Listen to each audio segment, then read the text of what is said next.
Vamos então começar o nosso estudo sobre o livro de Hebreus. Nós o intitulamos como Substância e Sombra. E como sempre, vamos orar antes de começar. Querido Pai, enquanto estudamos o livro de Hebreus, na tentativa de compreender a sua relevância para os tempos em que vivemos, eu oro para que sejas o nosso guia especial, em nome de Jesus. Amém. Eu intitulei a seção do primeiro capítulo como A Supremacia do Filho de Deus. O capítulo 1 do livro de Hebreus deixa bem claro sobre quem estamos falando aqui. Ele não deixa margem para discussões. É uma rocha inamovível, contra a qual os portões do inferno não podem prevalecer. A tradução King James intitula corretamente como A Supremacia do Filho. Temos aqui uma citação do Espírito de Profecia. A personalidade de Deus é representada em Jesus Cristo. Ele é a imagem expressa da pessoa de seu Pai. É importante compreendermos os primeiros capítulos do livro de Hebreus. Encontraremos conforto e encorajamento ao estudarmos esses capítulos em oração. Vede, irmãos, que nunca haja em qualquer um de vós um coração mau e infiel, para se apartar do Deus vivo. Antes, exortai-vos uns aos outros todos os dias, durante o tempo que se chama hoje, para que nenhum de vós se endureça pelo engano do pecado. Hebreus 3, versos 12 e 13. Então, ele apresenta o personagem principal deste livro. Na verdade, é o personagem principal de toda a Bíblia. Ele está falando a respeito da posição de Jesus Cristo. Eu mencionei na introdução que daríamos uma olhada nas estruturas quiasmáticas do livro, mas que não as veríamos com muitos detalhes, pois há tantas delas que, se fôssemos atentar a cada uma, nós, ainda assim, deixaríamos passar muitas delas.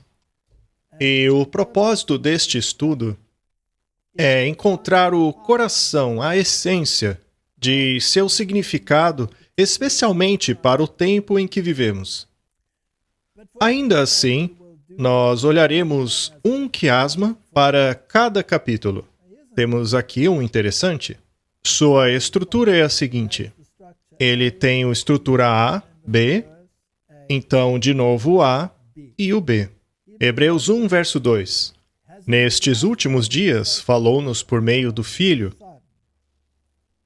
a quem constituiu o herdeiro de todas as coisas, por meio de quem fez o universo. Temos aqui esta citação, falou-nos por meio do Filho. E então, no verso 5, temos, porque a qual dos anjos jamais disse, tu és meu filho, hoje te gerei. E outra vez, eu serei o seu pai, e ele será o meu filho. No primeiro A, temos dito pelo Filho.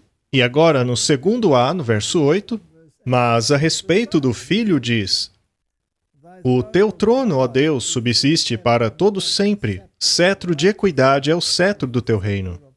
E, finalmente, no segundo B, temos a parte referente ao primeiro B, que diz assim, e a qual dos anjos jamais disse, assenta-te à minha destra, até que ponha os teus inimigos por escabelo de teus pés. Mas qual é o propósito deste quiasma? Ele nos mostra qual é a posição do Filho de Deus. Ele é o Criador do universo. O livro, então, o compara com os anjos e introduz a supremacia do Filho de Deus muito acima da dos anjos. Portanto, este é o tema central. E a função do quiasma é exaltar esta ideia e torná-la prevalecente. Vamos agora olhar o capítulo, verso por verso, e analisar a sua relação com outros capítulos da Bíblia. Hebreus capítulo 1 começa com a palavra Deus. O livro não começa com as palavras eu, Paulo. Começa com Deus.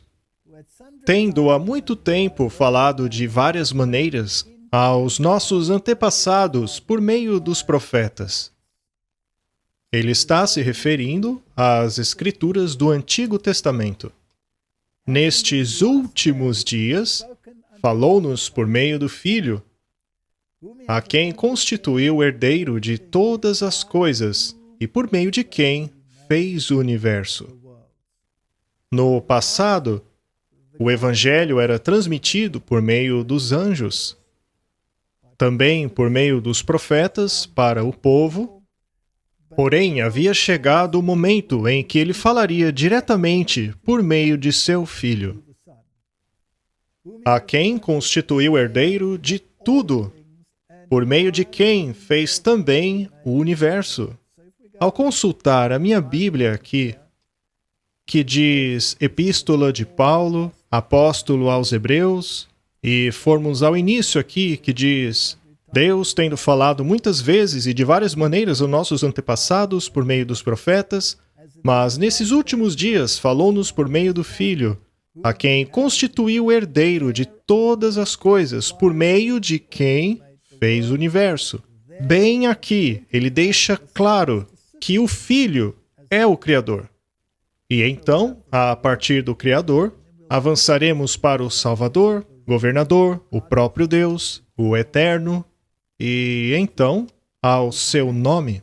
Pois, segundo a Bíblia, este nome, Jeová, é o nome do Pai, mas este nome foi colocado em seu Filho. Portanto, ambos são referidos como Jeová. O verso 3 diz, o qual, sendo o resplendor da sua glória e a expressa imagem da sua pessoa, sustentando todas as coisas pela palavra do seu poder, havendo feito por si mesmo a purificação dos nossos pecados, assentou-se à destra da majestade nas alturas. Eu não acho que alguém poderia escrever isto de maneira mais sublime. Que introdução magnífica para o livro de Hebreus!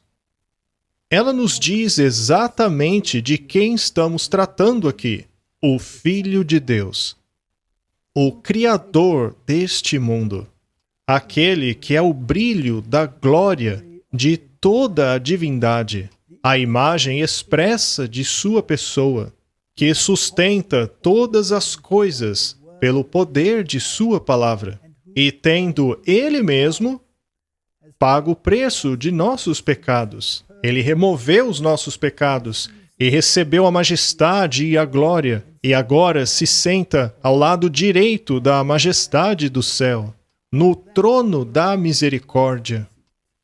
É uma introdução magnífica. Esta é uma citação do Espírito de Profecia, na Review and Herald. Deus, tendo antigamente falado muitas vezes e de muitas maneiras aos pais, pelos profetas, a nós falou-nos nesses últimos dias pelo Filho. Ela então começa citando todos os versos no início do capítulo 1. A quem constituiu herdeiro de tudo, por quem fez também o universo, o qual, sendo o resplendor da sua glória, e a expressa imagem da sua pessoa, sustentando todas as coisas pela palavra do seu poder, havendo feito por si mesmo a purificação dos nossos pecados, assentou-se à destra da majestade nas alturas. E então ela diz, aqui a posição de Jesus Cristo, em referência ao seu Pai, é mencionada. Enquanto eles são um em propósito, um em mente, ainda assim, em personalidade, são dois. Esta é uma declaração muito importante, pois ela vai diretamente contra ao que o mundo pensa sobre o assunto.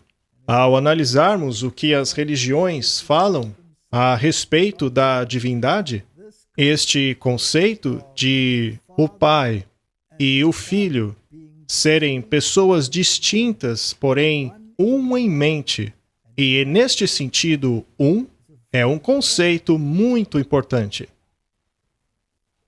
Não deveríamos nós aprender disso, que deve haver unidade entre os crentes? Não há razão porque alguém deveria sentir ser necessário a ele trazer outros à linha exata de sua própria individualidade. Enquanto estivermos sujeitos às tentações de Satanás, todos devemos fazer tudo o que pudermos a fim de mantermos um relacionamento correto com Deus, para que Cristo possa fazer por nós a sua obra expiatória.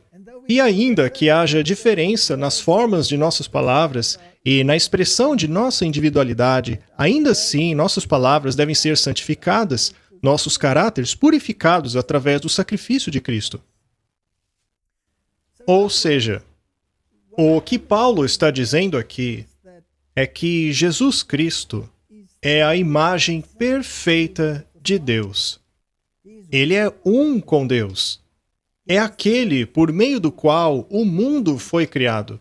Ele tem uma individualidade distinta. Ele é uma pessoa distinta. Já a singularidade de Deus se dá por conta da unidade de mente, de sua unidade de propósito.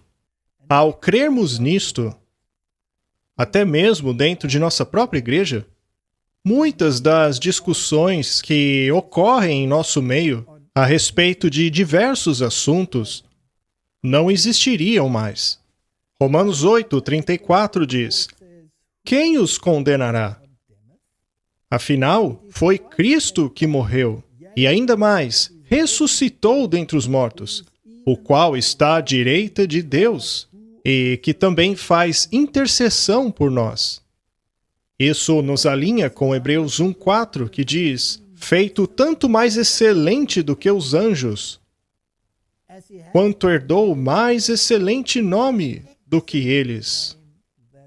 Portanto, Jesus Cristo não deve ser nem mesmo comparado com as hostes angelicais. Ele é muito mais excelente do que eles, muito mais exaltado.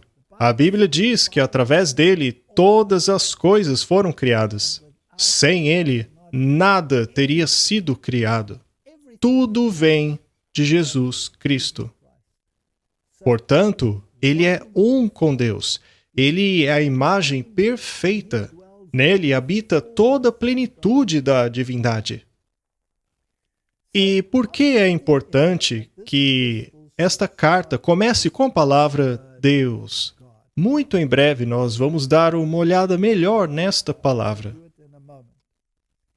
Antes, portanto, é necessário destacar que não podemos fazer confusão com a palavra feito, no verso 4, que diz feito, tanto mais excelente do que os anjos.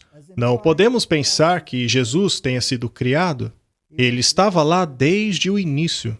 Nele havia vida não emprestada, não derivada. O que acontece é que a experiência pela qual ele passou, e de maneira voluntária, o fez melhor do que qualquer outro. Alguns interpretam esta parte dizendo que Jesus foi criado. Acontece que não é assim. O que o fez melhor foi o seu exemplo. A maneira como ele exemplificou em si mesmo o plano da salvação. Aquilo que ele se voluntariou a fazer. Sair da glória para uma manjedoura. Ir da exaltação para a tribulação. Foi isso que o fez muito melhor.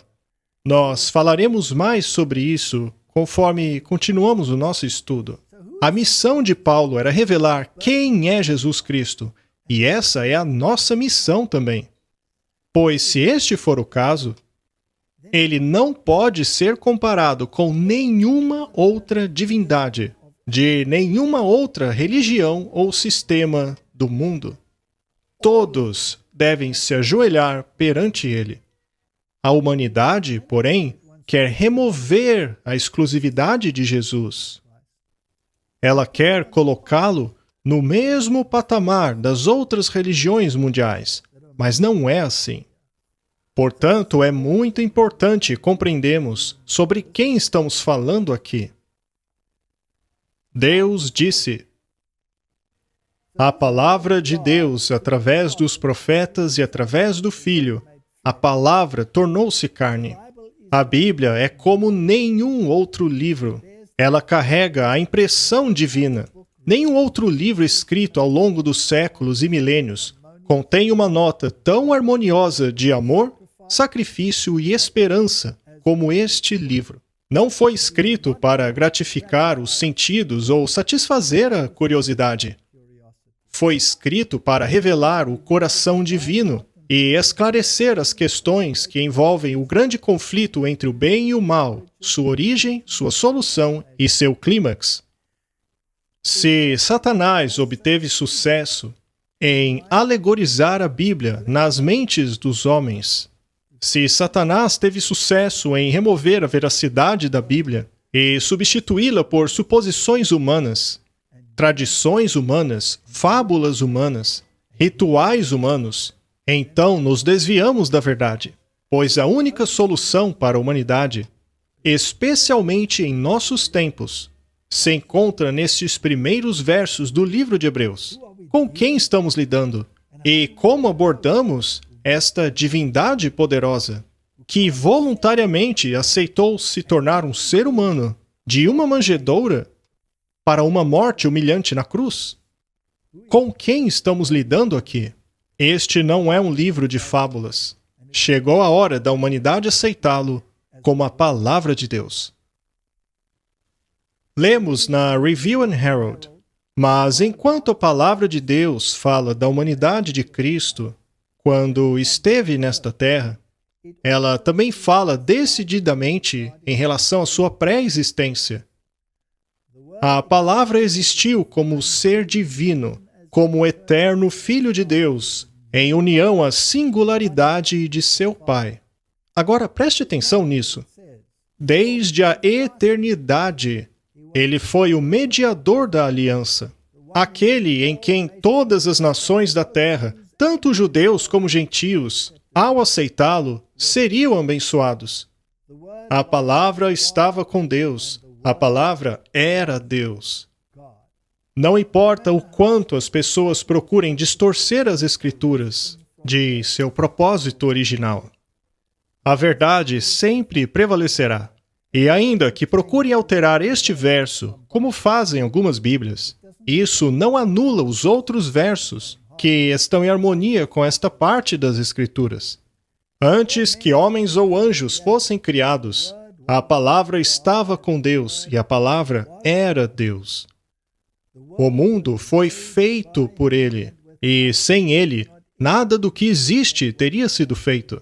Se Cristo fez todas as coisas, ele existia antes de todas as coisas. As palavras ditas em relação a isso são tão claras que ninguém deveria duvidar. Cristo era essencialmente Deus. Ele é Deus essencialmente e em seu máximo sentido. Ele estava com Deus desde a eternidade, Deus sobre todos, abençoado para todo sempre. E ao lermos Filipenses 2:6, é dito: aquele que, sendo em forma de Deus, não teve por usurpação ser igual a Deus. Se não compreendermos que Jesus Cristo é o próprio Deus, nós teremos entendido tudo errado. Veja o que a humanidade está fazendo de Jesus Cristo. Eles o expulsaram das escolas, o expulsaram dos tribunais, removeram o seu evangelho da salvação e o substituíram por um evangelho de invenção humana. É hora de acordarmos. É hora de entendermos o que a Bíblia realmente quer nos dizer. Estas palavras foram escritas para nós, tanto quanto foram escritas para aquela época, para aquele povo que ainda queria se apegar às suas tradições. Se quisermos compreender quem Jesus realmente é, temos que compreender o que a Bíblia diz a seu respeito. Ao irmos a Salmos, capítulo 2, verso 1 em diante, vemos que na versão King James o título é O Reino do Ungido do Senhor. Por que se amotinam os gentios e os povos imaginam coisas vãs? Os reis da terra se levantam e os governos insultam juntamente contra o Senhor e contra o seu ungido, dizendo...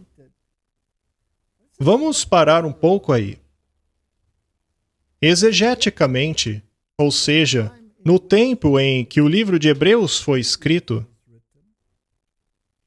as coisas se aplicavam naquele tempo exatamente como é descrito aqui na profecia deste salmo, que diz que quando Jesus viesse à terra, os governantes deste mundo, de fato, os romanos, os governantes deste mundo se uniriam e tomariam conselhos juntos contra o Rei dos Reis. Isto foi verdade para aquele tempo, mas tipologicamente, ao aplicarmos o tipo para o seu antítipo, a pergunta é, será que os reis de hoje e os governantes deste planeta aconselham-se uns com os outros contra o Senhor? Contra o seu ungido? Contra Jesus? Não estão expulsando Jesus das leis? Não estão introduzindo leis, legislações, regras que vão completamente contra a palavra de Deus? Eu não acho que ninguém pode negar isto. Portanto, aquilo que se aplicou ao tempo de Jesus se aplica aos tempos em que vivemos hoje. E o que é que eles estão dizendo? Façamos em pedaços as suas correntes, lancemos de nós as suas algemas. Isto ecoa as palavras do grande rebelde. Faça o que quiseres, pois é tudo da lei. Na verdade, faça o que é contrário à lei de Deus. E então você será aclamado pelo mundo. É exatamente o que está acontecendo hoje. Do seu trono nos céus, o Senhor põe-se a rir e caçoa deles. Ele permitirá que façam desse jeito. Mas as consequências estão sendo sentidas em toda a humanidade. E qualquer um que possua o mínimo de moral dentro de si pode perceber que há algo de muito errado naquilo que os governantes e reis desta terra estão fazendo contra o Filho de Deus. Então lhes falará na sua ira, e no seu furor os turbará. Esta é a promessa do juízo que virá. Eu, porém, ungi o meu rei sobre o meu santo monte de Sião. Proclamarei o decreto, o Senhor me disse, tu és meu filho, e hoje te gerei. Não ignore a posição do Filho de Deus. Eles terão que reconhecer que Ele é o Senhor dos senhores. Verso 8. Pede-me, e eu te darei os gentios por herança, e os fins da terra por tua possessão. Não tenha dúvida sobre isso. Jesus será o vitorioso. Tu os quebrarás com vara de ferro, e os despedaçarás como um vaso de barro. Agora, reis, sejam prudentes. Aceitem a advertência, autoridades da terra. Não é fascinante? Será que os julgamentos de hoje estão em harmonia com a palavra de Deus? Ou eles a contrariam diretamente? A própria essência daquilo que está escrito na lei. Sirvam ao Senhor com temor e alegrai-vos com tremor. E agora ele diz, beijem o Filho, para que ele não se ire e vocês não sejam destruídos de repente, pois no instante acende-se a sua ira. Como são felizes todos os que nele se refugiam. Será que os líderes judeus no tempo de Cristo, quando ele esteve nesta terra, será que eles tinham as Escrituras à sua disposição? Por que então queriam apedrejar Jesus quando ele disse que era o Filho de Deus? Eles o acusaram de se fazer igual a Deus, mas Jesus não provou isso ao fazer todos aqueles milagres? E ainda assim, apesar deles, Jesus foi ignorado? A igreja primitiva aplicou corretamente este salmo a Cristo. Atos, capítulo 4, verso 25 diz: que disseste pela boca de Davi, teu servo: por que bramaram os gentios e os povos pensaram coisas vãs? Levantaram-se os reis da terra, e os príncipes se ajuntaram a uma contra o Senhor e contra o seu ungido. Pois verdadeiramente contra o teu santo filho Jesus, que tu ungiste, se ajuntaram não só Herodes, mas Pôncio Pilatos com os gentios e os povos de Israel. Aqui, eles fizeram uma aplicação tipológica e a aplicaram a Jesus Cristo. E nós hoje temos o direito de fazer exatamente a mesma aplicação. Jesus é o grande governante e os reis do mundo uniram forças, mais uma vez, contra o Senhor e o seu Cristo. Continuando o capítulo 1 do livro de Hebreus, chegamos ao verso 5. E este é um verso fascinante, porque a qual dos anjos ele jamais disse: Tu és meu filho, hoje te gerei. Eu lhe serei por pai, e ele me será por filho. E outra vez, quando introduz no mundo o primogênito, diz: E todos os anjos de Deus o adorem. O que nos dizem esses versos? Eles nos falam da supremacia do Filho de Deus. O Pai jamais disse a nenhum dos anjos: Você é o meu filho. Isto é muito especial. As pessoas fazem confusão com a palavra primogênito. Muitos relacionam esta palavra, primogênito, ao processo normal de nascimento, como vemos na humanidade. Mas esta palavra não tem nada a ver com Cristo sendo um ser criado, pois nós já vimos que ele já estava lá desde o início. Ele sempre esteve com o Pai.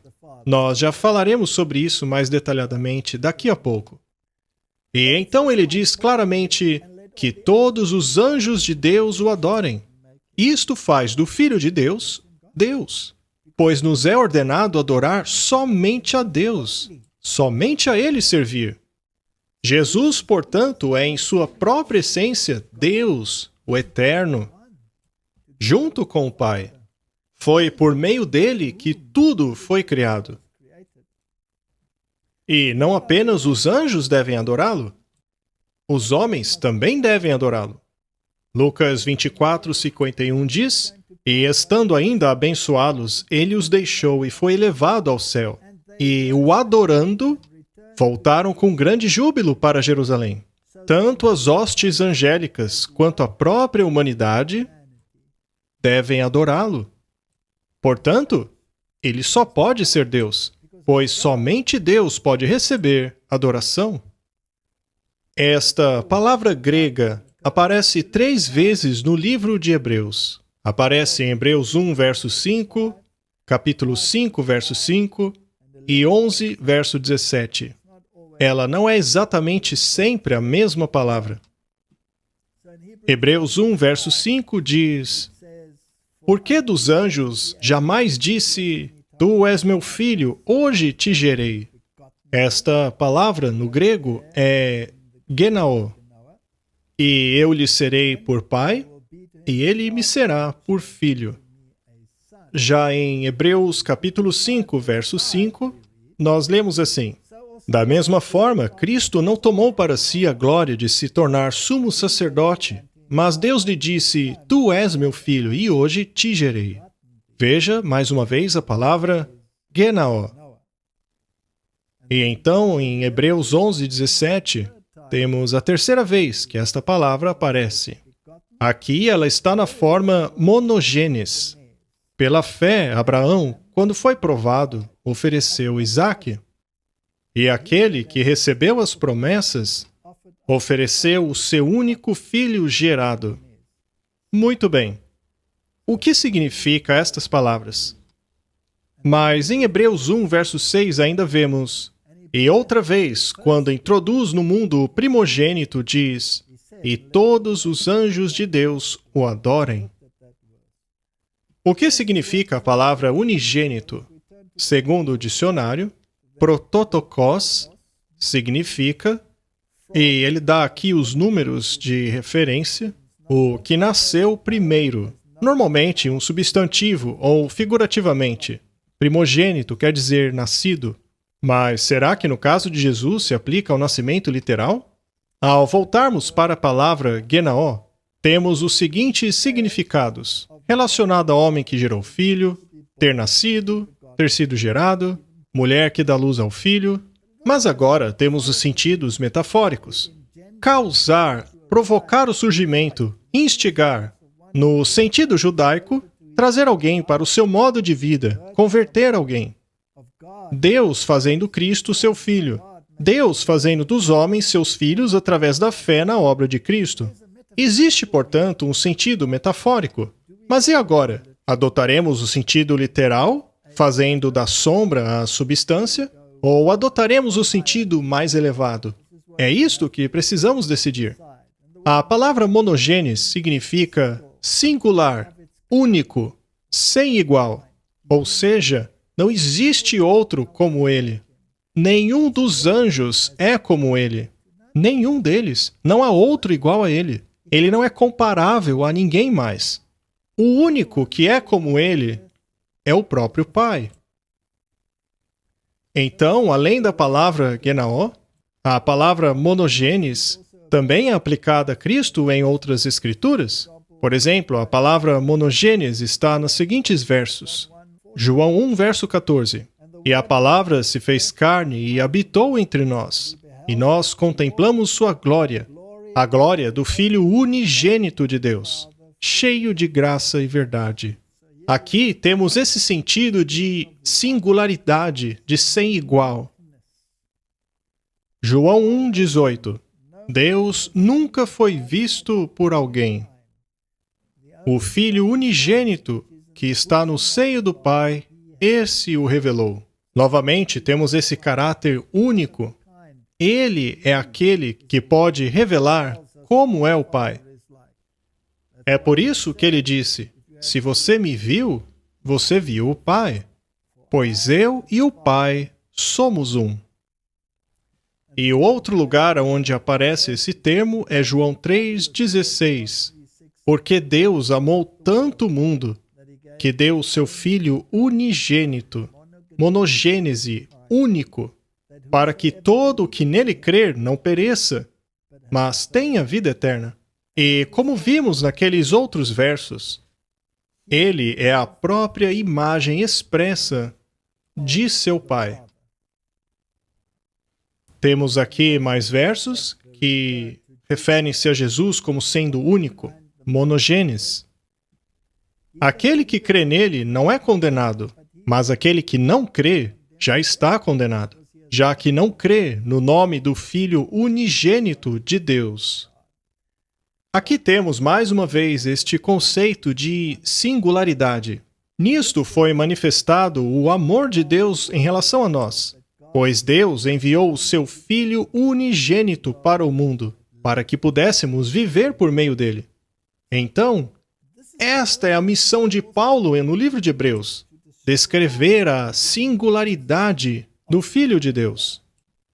Este é um parágrafo retirado do Signs of the Times, o pré-existente, autoexistente Filho de Deus. Cristo é o pré-existente, autoexistente Filho de Deus. Ao falarmos de sua pré-existência, Cristo carrega a mente através de incontáveis eras. Ele nos assegura de que nunca houve um tempo em que ele não estivesse em íntima comunhão com o Deus eterno. Aquele cuja voz os judeus estavam ouvindo havia estado com Deus como alguém que vivia com ele. Ele é eterno. Nunca houve um tempo em que ele não existisse, nem ao menos um segundo sem que o Filho existisse. Ele não é um ser criado, ele é um ser coeterno junto com o Pai. Ele sempre foi igual a Deus, infinito, onipotente. Ele é o eterno e autoexistente Filho. É exatamente isto que as Escrituras ensinam a respeito de Jesus. Ele é da eternidade. Enquanto a palavra de Deus fala à humanidade a respeito de Cristo enquanto esteve nesta terra, ela também fala decididamente a respeito de sua pré-existência. Já lemos esse texto, mas vamos ler de novo. A palavra existiu como um ser divino, como o eterno Filho de Deus, em união e singularidade com seu Pai. Desde a eternidade, ele era o mediador da aliança. Aquele em quem todas as nações da terra, tanto os judeus quanto os gentios, caso o aceitassem, seriam abençoados. A palavra estava com Deus e era Deus.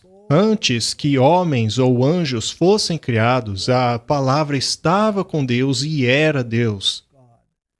Tanto a Bíblia como o espírito de profecia estão em harmonia absoluta em relação a este ponto.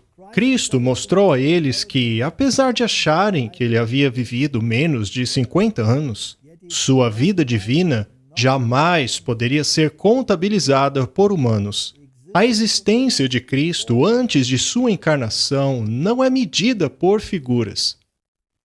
Jesus sempre existiu por toda a eternidade. Vejamos como Martinho Lutero entendia este assunto. Sabe, é sempre bom analisarmos as opiniões de homens que sabemos que o Espírito de Deus os tocou e os moveu, que trabalhou neles. Lutero disse o seguinte: nós cristãos deveríamos saber que, se Deus não está de um lado da balança para dar-lhe peso, o nosso lado da balança iria até o chão. Entendam o seguinte: se for verdade que quem morreu por nós não foi Deus, mas um mero ser humano, nós estamos perdidos. Mas se Deus de fato morreu e está do outro lado da balança, então o lado dele desce e o nosso vai para cima, como se estivesse vazio. Ainda assim, ele poderia subir novamente ou deixar a balança vazia. Mas ele não poderia permanecer na balança a não ser que se tornasse um homem como nós, de forma que isto pudesse ser chamado de a morte de Deus, o martírio de Deus, o sangue de Deus, a morte de Deus. Já que Deus, em sua própria natureza, não pode morrer. Mas agora que Deus e o homem estão unidos em uma pessoa, é chamado de a morte de Deus, pois o homem que morreu é um em substância e pessoa com Deus. Martinho Lutero acreditava que Jesus é Deus. Afinal, quem pode ser adorado senão somente Deus? Vamos continuar lendo o livro de Hebreus agora. Vamos para o verso 7. E quanto aos anjos, diz: faz dos teus anjos espíritos, e de seus ministros labaredas de fogo. Mas do Filho, ele diz: o teu trono, ó Deus, subsiste pelos séculos dos séculos. Cetro de equidade é o cetro do teu reino.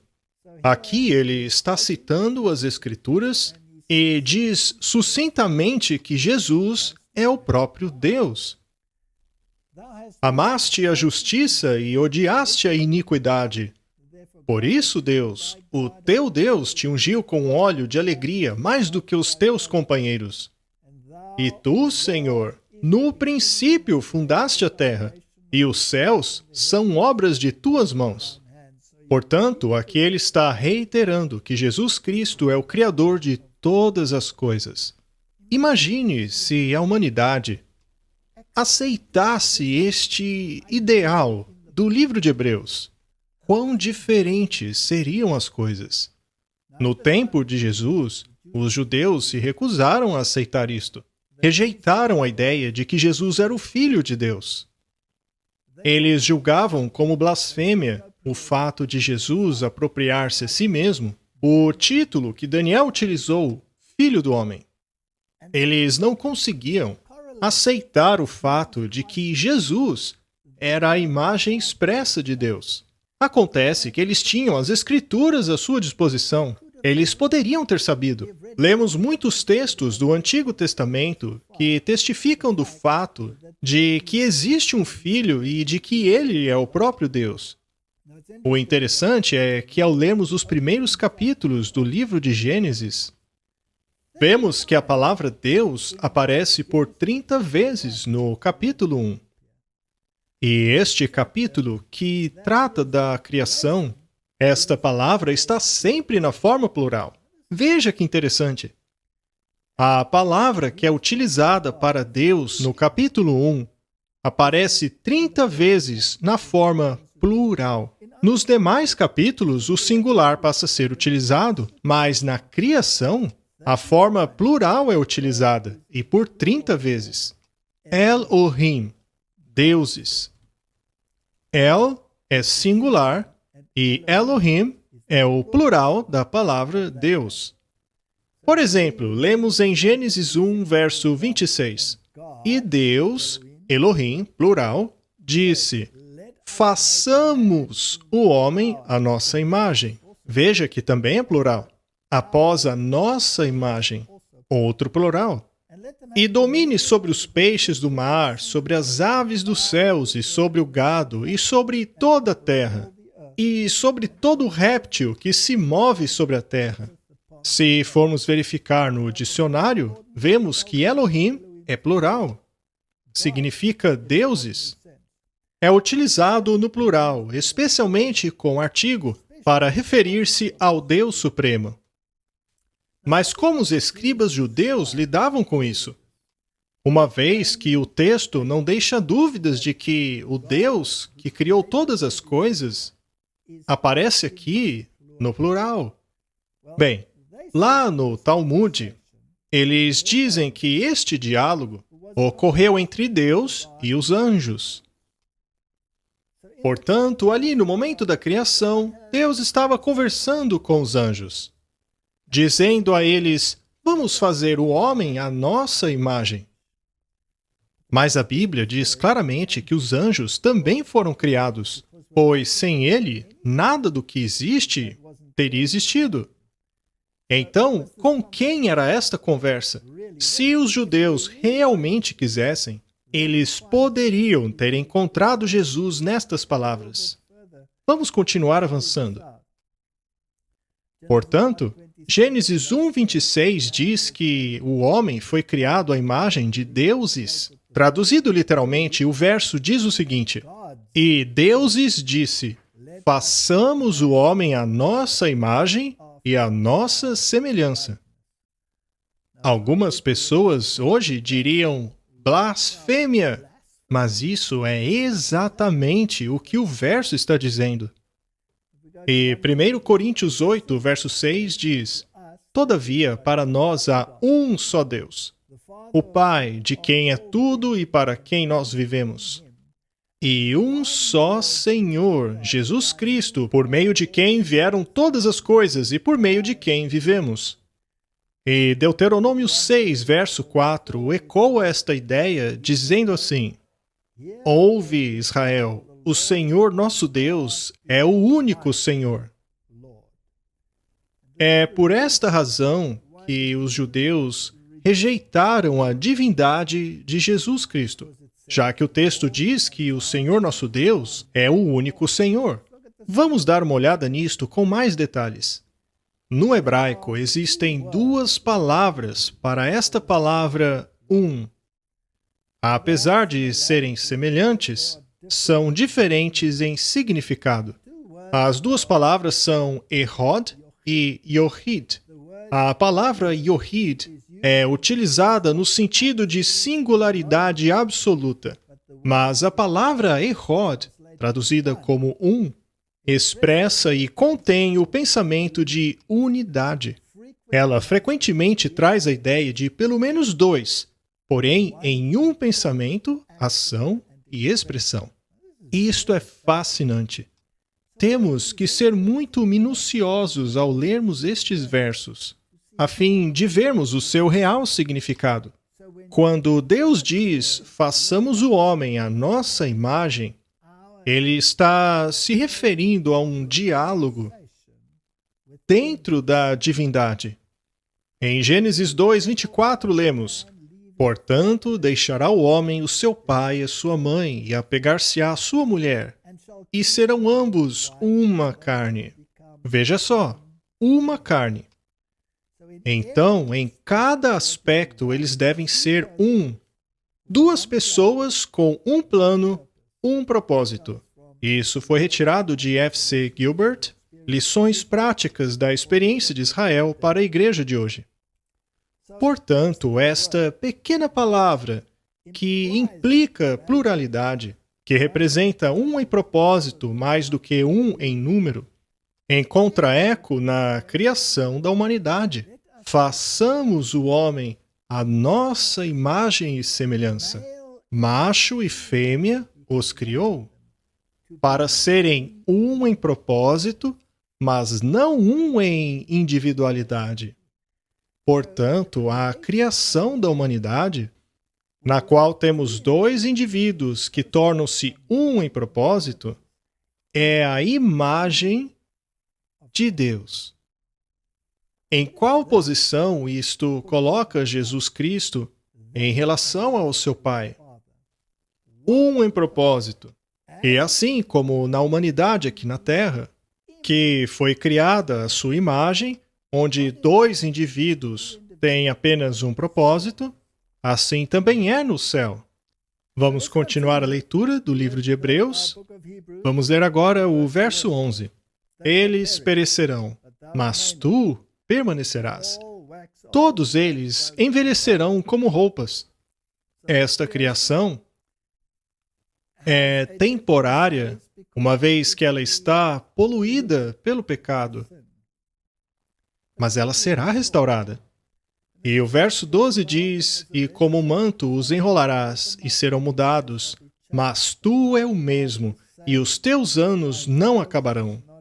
Portanto, a única coisa que é imutável, que é consistentemente a mesma para sempre, é Jesus Cristo. E a qual dos anjos disse ele, assenta-te à minha destra, até que ponha a teus inimigos por escabelo de teus pés? Não são, porventura, todos eles espíritos ministradores enviados para servir a favor daqueles que hão de herdar a salvação?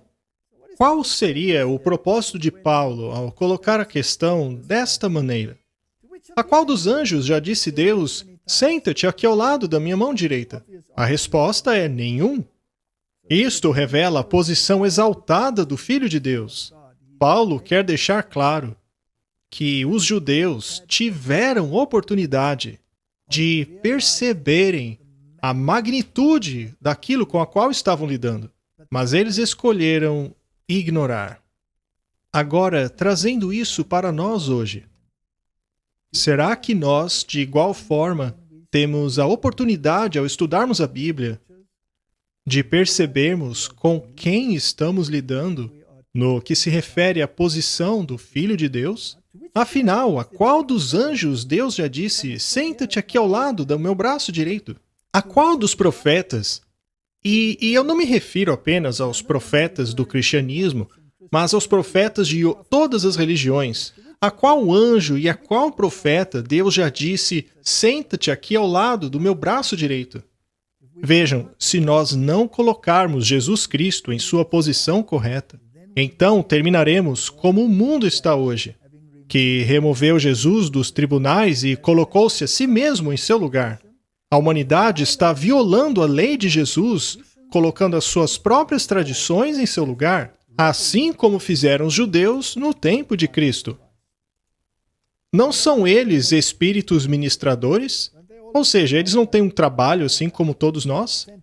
Enviados para servir a favor daqueles que hão de herdar a salvação? Qual é o nosso dever? Pregar sobre mudança climática ou pregar sobre a salvação de Jesus Cristo? Ao levar em consideração este primeiro capítulo, o que você acha? Martinho Lutero escreveu, João disse, no início era a palavra, e a palavra estava com Deus, e a palavra era Deus. O apóstolo Tomé também chamou Cristo de Deus. Ele disse, meu Senhor e meu Deus. De maneira semelhante, o apóstolo Paulo, em Romanos 9, refere-se a Cristo como Deus. Ele diz, aquele que é Deus acima de todos, bendito para sempre. E em Colossenses 2 ele diz, Em Cristo habita corporalmente toda a plenitude da divindade. Isto é, substancialmente. Cristo tem que ser o verdadeiro Deus, tendo ele, por si mesmo, cumprido e superado a lei.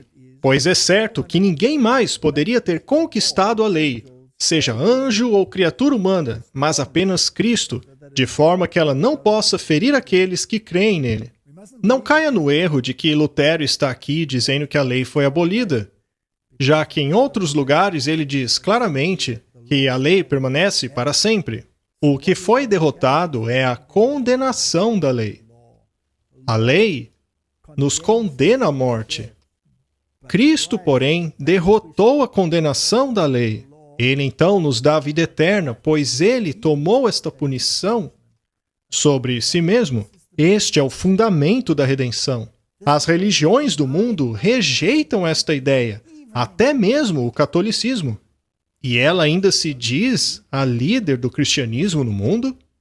Portanto, aqui, Martinho Lutero declara sua fé na divindade do Filho de Deus. E ele continua dizendo: portanto, é certo de que ele é o Filho de Deus e o Deus natural. Ao compreendermos Cristo desta forma, que é justamente a forma em que as Escrituras o apresentam, então é certo que nós não erraremos ou nos enganaremos.